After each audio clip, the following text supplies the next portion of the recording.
আসুন আজকে আপনাদের সাথে একটা নিরামিষ রান্নার রেসিপি শেয়ার করি। আজকে বানাবো সাবুদানার পকোড়া। সেই জন্য আমি 2 কাপ সাবু 2 কাপ জল দিয়ে 2 ঘন্টা আগে ভিজিয়ে রেখেছিলাম।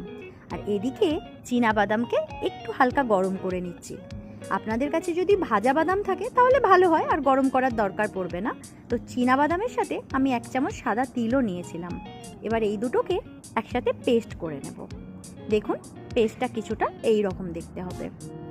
খুব বেশি পেস্ট করার দরকার নেই, একবার ঘোরালেই এই রকম টেক্সচার চলে আসবে। এবার একটা বলে আমি ওই ভেজানো সাবুটা নিয়ে নিলাম। আমি 2 ঘন্টা আগে ভিজিয়ে রেখেছিলাম, তবে হাতে কম সময় পেলে 1 ঘন্টা আগে ভেজালেও হবে। দেখুন ঠিক এইরকম নরম হয়ে যাবে।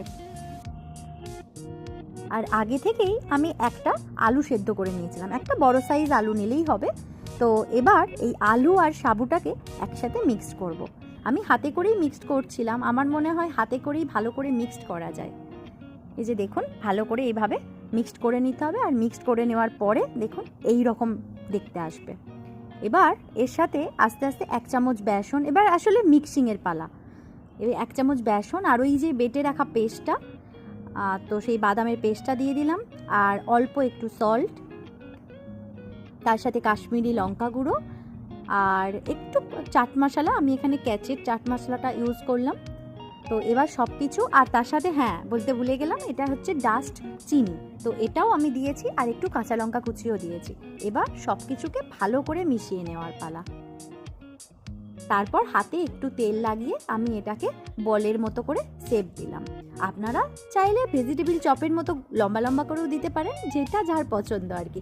আমি সেই তাল ফুলুরির মতো করে গোল গোল করে শেপ দেওয়ার চেষ্টা করলাম।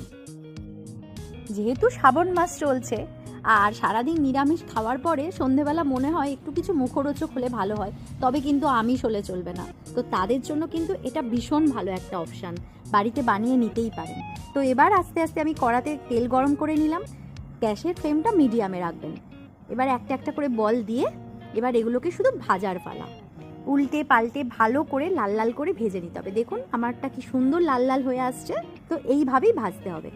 দেখুন একদম তালফুল্লুরির মতো দেখতে হয়েছে না? আমিও প্রথমে তাই মনে করেছিলাম।